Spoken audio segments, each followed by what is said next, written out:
নমস্কার, welcome back to my channel Shri রান্নাঘর। পুঁটি মাছ আপনারা সরিষা বাটা দিয়ে অনেকেই খেয়েছেন, কিন্তু এই সেম রেসিপিটা ফলো করে অবশ্যই বাসায় একবার ট্রাই করবেন।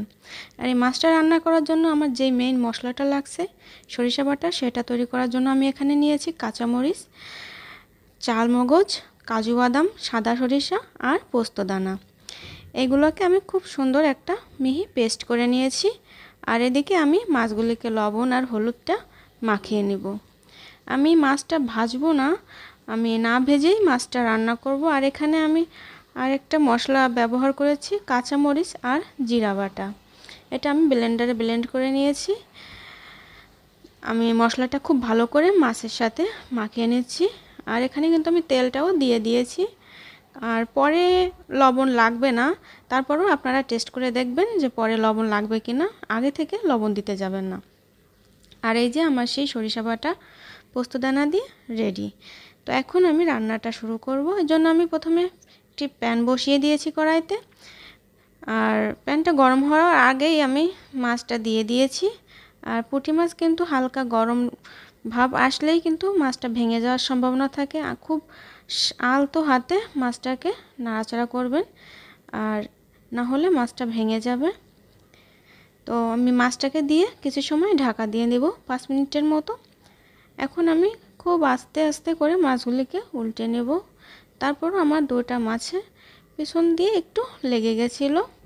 আপনারা আরেকটু সাবধানতা অবলম্বন করবেন, তাহলে মাছগুলো খুব সুন্দরভাবেই আপনারা রান্না করে নিতে পারবেন। আর আমার কড়াইটা ছোট হয়ে যাওয়ার কারণে এই সমস্যাটা একটু বেশি হয়েছে। তো আমি আবারও মাছটাকে ঢাকা দিয়ে দিয়েছি। আর এখন আমি মাছটাকে একটু নাড়াচাড়া করে আর আলতো হাতে আমি নাড়াচাড়া করে নিচ্ছি। খুব সাবধানতার সাথে কাজটা করতে হবে, আমি আবারও বলছি। আর রেসিপিগুলো দেখতে দেখতে যদি আপনার আমার রান্নার ভিডিওটি ভালো লেগে থাকে, অবশ্যই আমার চ্যানেলটিকে সাবস্ক্রাইব করে যাবেন। আর রান্নাটি কেমন লেগেছে অবশ্যই কমেন্ট বক্সে জানিয়ে যাবেন। খুব বেশি নাড়াচাড়া আমি মাছটা করছি না। এখন আমি দিয়ে দিব ঝোলের জন্য পরিমাণ মতন জল। জলটা কিন্তু আমি খুব বেশি দিব না, কারণ সরিষা বাটাতে মাছটা আমি রান্না করব একদম মাখো মাখো, তেলটা ছেড়ে দিবে এমনভাবে আমি রান্না করব। তাই জল আমি মাছটা রান্না কুক হতে যতটা লাগবে ঠিক সেই পরিমাণেই দিয়েছি। আর আমি কিন্তু এখানে বাড়তি কোনো লবণ দিইনি, আপনারা দেখতেই পেয়েছেন। আমি আবার ঢেকে দিয়েছি মাছটা। আর মাঝে মাঝে একটু ঢাকাটা খুলে আমি হালকা একটু নাড়াচাড়া করে নেব। এতে করে মাছটা খুব ভালোভাবে রান্না হয়ে যাবে। আর ঝোলটা কিন্তু বেশ অনেকটাই কমে এসেছে। এখন আমি এখানে দিয়ে দিব সরিষা বাটা, কারণ সরিষাটা যদি শুরুতেই দেওয়া হয়ে যায় তাহলে অনেক ক্ষেত্রে তেতো লাগে।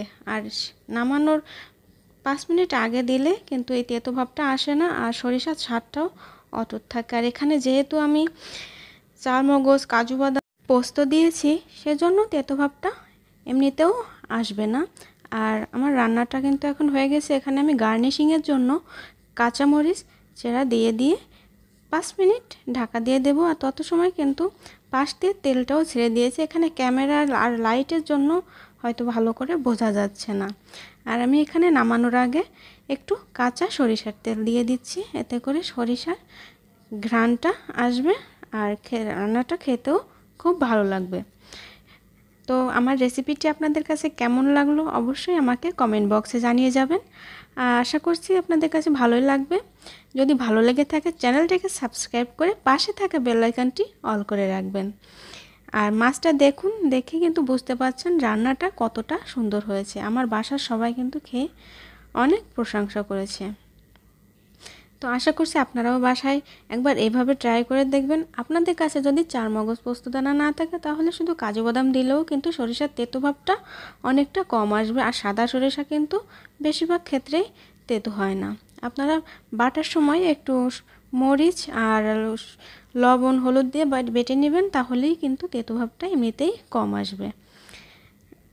তো দেখুন আমার রান্নাটা কেমন হয়েছে। যদি ভালো লেগে থাকে অবশ্যই চ্যানেলটিকে সাবস্ক্রাইব করবেন, পাশে থাকা বেল আইকনটি অল করে দিবেন।